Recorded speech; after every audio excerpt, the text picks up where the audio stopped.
মাই father takes rest after lunch.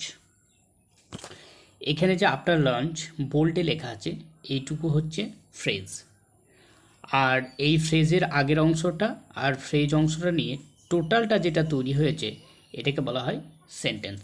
পরবর্তী দেখো, Shreya rights on a slate. এই অন আ স্লেটটা হচ্ছে ফ্রেজ। এই ফ্রেজ আর আগের অংশটা এই টোটাল একসঙ্গে এইটাকে নিয়ে হয়েছে সেন্টেন্স। তারপরটা দেখো, the bird sat on the wall. এই অন দ্য ওয়ালটা হচ্ছে ফ্রেজ, আর the bird sat on the wall এই টোটালটা হলো একটা sentence. Hello everyone, welcome to reading session. আজ আলোচনার বিষয় ফ্রেজ অ্যান্ড সেন্টেন্স। তো ফ্রেজ এবং সেন্টেন্স কি সেইটা আগে জানতে হবে।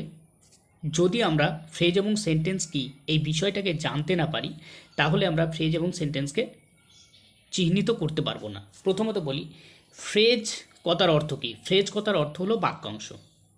কোনো একটা বাক্য রয়েছে, বাক্যের সামান্যতম অংশকে বলা হয় ফ্রেজ।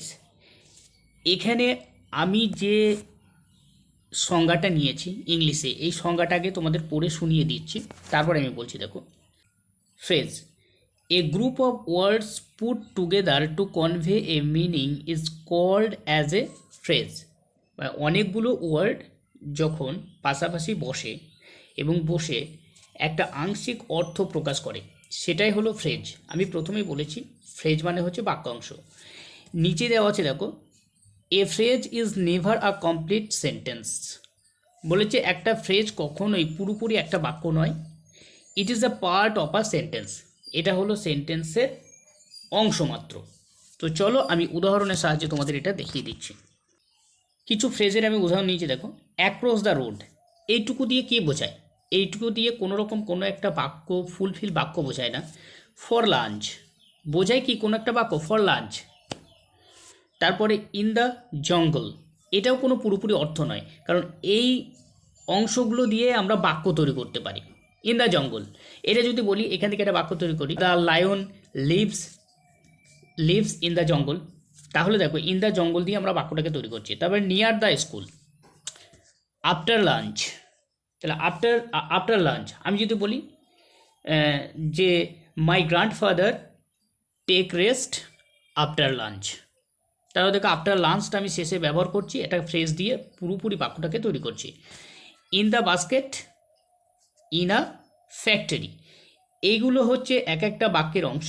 এই বাক্যের অংশ বলেই এগুলো এক একটা ফ্রেজ। এগুলোকে পুরোপুরি অর্থ প্রকাশ পায় না, এগুলি সামান্যতম একটা আংশিক অর্থ প্রকাশ পায়। এবার যেটা দেওয়া আছে সেটা হলো সেন্টেন্স। দেখো, সেন্টেন্স কি? আমরা বাংলায় যেটা শিখেছি, অনেকগুলো ওয়ার্ড যখন পাশাপাশি বসে একটা সম্পূর্ণ মনের ভাব প্রকাশ করে এবং একটি সম্পূর্ণ অর্থ প্রকাশ করে, সেটাই হলো সেন্টেন্স। দেখো আমি এখানে লিখেছি, a combination of words that makes complete sense is called as a sentence. নিচেই আবার লেখা হয়েছে, a sentence always begin with a capital letter and end with a full stop. মানে একটা বাক্য সবসময় ক্যাপিটাল লেটার দিয়ে শুরু হয়, আর যখন শেষ করি আমরা ফুল স্টপ দিয়ে শেষ করি। তাহলে দেখো এক্সাম্পল আমি নিয়েছি, কয়েকটা এক্সাম্পল একটু ভালো করে দেখে নাও। এক্সাম্পলস হচ্ছে, হি স্টুড আন্ডার দ্য ট্রি, এটা একটা পুরোপুরি বাক্য। দেখো, সে গাছের নিচে দাঁড়িয়ে ছিল, পুরোপুরি বাক্য। তারপরে দেখো, the cow is in a field, এই যে cow is in a field, গরুটি মাঠে রয়েছে, এই যে ইন এ ফিল্ড এইটুকু হচ্ছে ফ্রেজ। এই ফ্রেজটাকে কাজে লাগিয়ে আমি টোটালটা এটাকে একটা বাক্য তৈরি করছি। ইন এ ফিল্ড, একটা মাঠে কি? এটা তো সম্পূর্ণ অর্থ প্রকাশ পায় না, তাই আমাকে অর্থ প্রকাশ করার জন্য লিখতে হচ্ছে the cow is in a field, গরুটি মাঠে রয়েছে। এই যে বাক্যটি দেওয়া আছে এই বাক্যটা একটা সম্পূর্ণ অর্থ প্রকাশ পাচ্ছে, তাই এটা sentence. The bucket is filled with water, অর্থাৎ বালতিটি জলে ভর্তি রয়েছে। এখানে দেখো বালতিটি জলে ভর্তি রয়েছে, একটা পুরোপুরি অর্থ প্রকাশ পাচ্ছে, তাই এটা সেন্টেন্স। এবার আমি কিছু এক্সাম্পল নিয়েছি যেটা থেকে তুমি ফ্রেজ আর সেন্টেন্সকে আলাদা করতে পারবে। দেখো, my father take rest after lunch, my father takes rest after lunch, মানে লাঞ্চের পরে আমার বাবা বিশ্রাম নেয়। এই যে আফটার লাঞ্চ, এটা হচ্ছে ফ্রেজ। এই ফ্রেজটা সামান্য অংশ আর বাদবাকিটা অংশকে নিয়ে এই টোটালটা একটা বাক্য তৈরি হয়েছে, ঠিক আছে? ফ্রেজ হচ্ছে বাক্যের সামান্যতম অংশ, আর সেন্টেন্স হচ্ছে ফ্রেজ বা অন্য কিছুকে সঙ্গে নিয়ে যখন একটা পুরোপুরি অর্থ প্রকাশ পায়। আফটার লাঞ্চ মানে হচ্ছে খাবার পর। খাবার পর কি, এটা সম্পূর্ণ অর্থ প্রকাশ পায় না, এটা বাক্যের অংশ। যেই বলছি my father takes rest after lunch, মানে লাঞ্চের পর আমার বাবা রেস্ট করেন, তখন সেটা দেখো সম্পূর্ণ একটা অর্থ। পরের যে এক্সাম্পলটা দেওয়া আছে, Shreya rights on a slate. এই অন আ স্লেট হচ্ছে একটা ফ্রেজ। অন আ স্লেট, স্লেটের ওপর, স্লেটের ওপর মানে স্লেটে, স্লেটে স্লেটে শ্রেয়া স্লেটে লেখে।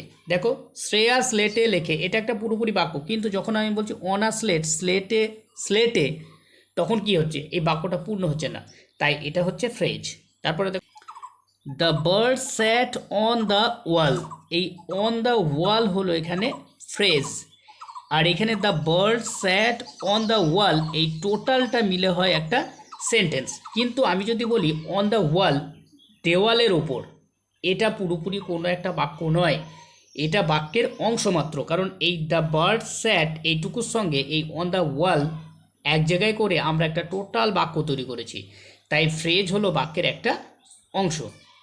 তারপরের এক্সাম্পলটা দেখো, the name of our school is ABC high school. The name of our school, the name of our school, এই যে the name of our school, এইটুকু হচ্ছে ফ্রেজ, এটুকু হচ্ছে ফ্রেজ। দেখো বাদবাকিটা কাজে লাগিয়ে আমরা টোটালটাকে একটা বাক্য তৈরি করছি, পুরোপুরি বাক্য। এখানে একটা ফুল স্টপ হবে, পুরোপুরি বাক্য। দেখতে পেয়েছো?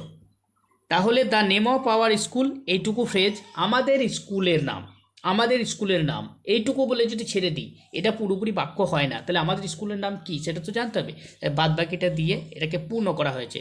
তাই the name of our school is ABC high school.